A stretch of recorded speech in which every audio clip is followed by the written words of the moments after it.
Good day. Here are the stories for the Manila Times for Saturday, March 6, 2021. The government is considering the simultaneous rollouts of COVID-19 vaccines of Sinovac and AstraZeneca to head off the growing threat of the virus's new mutations. Speaking to reporters following the arrival of the first batch of AstraZeneca's AZD1222 last Thursday, Vaccine Czar Carlito Galvez Jr. said the government might begin deploying the vaccine to hospitals nationwide on Friday once immunization experts submit their recommendation on how to allocate the doses. The shipment of 500,000 AZD1222 doses was donated by the Global Vaccine Sharing Initiative COVAX facility. The Philippines has also purchased 17 million doses of AZD1222. Delivery is expected in mid-2021. The Philippines posted its fastest inflation rate in over 2 years last February, racing to 4.7% on higher pork prices, the Philippine Statistics Authority reported on Friday. The figure surged from January's 4.2% and a year ago's 2.6%. It was, however, still within the Bangko Sentral ng Pilipinas' 4.3 to 5.1% projection range.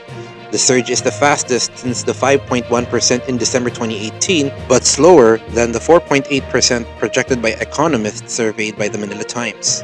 The year-to-date consumer price growth averaged 4.5%, surpassing the central bank's 2 to 4% range for 2021.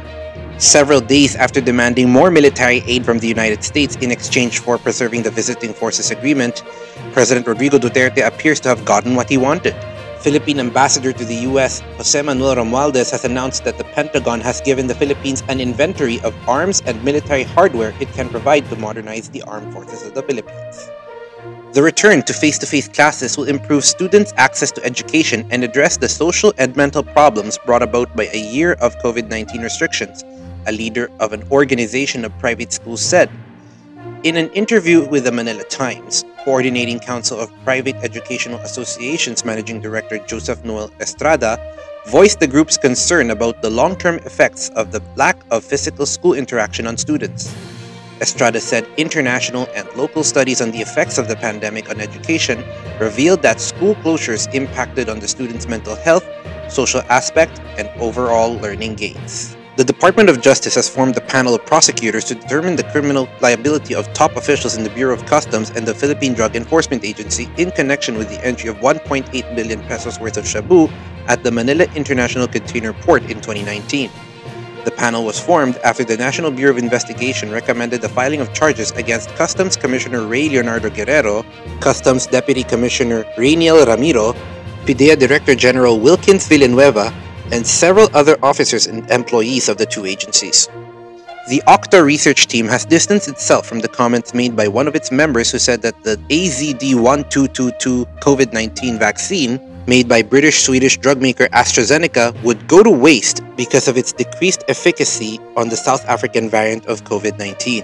Octa fellow and University of Santo Tomas visiting professor Father Nicanor Ostratico said, based on the study of more than 2,000 patients in South Africa, the AstraZeneca vaccine would lose its efficacy by more than 60% and would only act like water if used against the variant. Ostriatico's remarks were disputed by the World Health Organization as well as the Department of Health, saying that the sample size of the study quoted by Ostriatico was small and that the vaccine remains effective in places where there is a large proportion of cases of the variant. President Rodrigo Duterte has signed Executive Order 126 on Thursday, ordering the reduction and condonation of real property taxes and penalties assessed on power generation facilities of independent power producers. Duterte issued the order to stabilize the price of energy nationwide, noting it will result in power outages if IPPs fail to operate due to their tax liabilities. Operatives from the Quezon City Police Department who were involved in the shootout with agents from the Philippine Drug Enforcement Agency appeared at the National Bureau of Investigation on Friday. Around 20 operatives of the QCPD Special Operations Unit have turned up at the NBI main office in Manila after receiving a subpoena for their involvement in the misencounter at the Quezon City Mall with PIDEA operatives. They underwent questioning in the office of the Bureau's Metro Manila Regional Director Cesar Bacani. They also brought with them their affidavits about the incident. The police did not speak to the media before and after the inquiry. In business, the Bangko Sentral ng Pilipinas is likely to keep an accommodative monetary policy setting this year amid the accelerating inflation rate. This is according to analysts from ANZ Research, ING Bank Manila, Rizal Commercial Banking Corporation, Bank of the Philippine Islands, and HSBC. According to ANZ research economist Kanika Batnagar and chief economist Sanjay Mathur, there was no compelling reason for the central bank to depart from its accommodative monetary policy stance this year. Last February, the BSP retained its key interest rates at their record low, with the overnight borrowing, lending, and deposit rates staying at 2%, 1.5%, and 2.5% respectively. Topping sports, the trade is 1-for-1.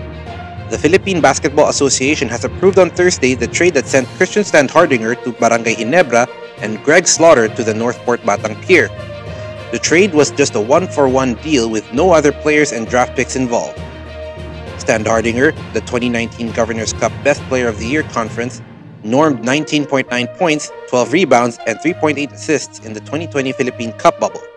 Slaughter later said he was sad to leave his former team. Yan Macabenta and Ramon Tulfo are today's front page columnists. Macabenta talks about COVID-19 variants, while Tulfo believes the dismissal of former Philippine ambassador to Brazil Marichu Mauro was just and proper. Today's editorial is a reminder on disaster preparedness amid the increased alert level on Mount Pinatubo. Read the full version on the paper's opinion section or listen to the Voice of the Times. For more news and information, get a copy of the Manila Times on print, subscribe to its digital edition, or log on to www.manilatimes.net. Follow us on Twitter, Facebook, or Instagram and keep up with the Times. With the Fort Villa Seran, this is Arik John C. reporting. May you have a safe weekend ahead.